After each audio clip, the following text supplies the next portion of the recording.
Préparation de dernière minute de la visite d'État du président français en Serbie.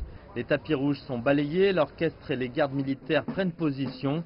L'avion d'Emmanuel Macron atterrit à l'aéroport de Belgrade, le même dont une société française a récemment obtenu la concession d'exploitation pour 25 ans. Mais de nombreuses personnalités de l'opposition en Serbie sont sceptiques quant à la visite de Macron, affirmant qu'il n'est pas ici pour faire avancer le rêve de la Serbie d'adhérer à l'UE, mais pour faire des affaires lucratives pour les entreprises françaises.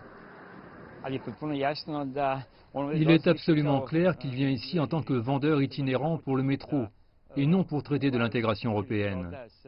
Bien sûr, les médias mettront l'accent sur l'intégration européenne et l'amitié entre les deux pays, mais en fait, c'est l'inverse.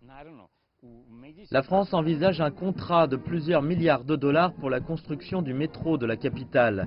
Il est largement admis que le pays fait en la matière la course en tête.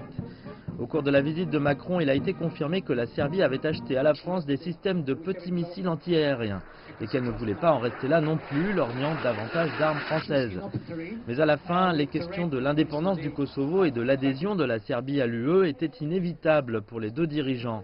Macron a déclaré que le bloc avait besoin d'une réforme sérieuse avant de pouvoir ouvrir ses portes à de nouveaux membres et que toute discussion sur l'élargissement était vaine tant que des progrès ne seraient pas accomplis dans ce domaine. Si on s'enferme dans un calendrier en mettant une date, alors on dit c'est un échec ou c'est une réussite. Et on se met collectivement dans une situation où quand bien même les réformes qui étaient prévues ne sont pas faites, on finit par effacer toutes celles qui ont été faites par le Sénat. Vous n'avez pas réussi à la date fixe. Non, c'est un processus qui a été commencé, mais qui doit être tenu de part et d'autre.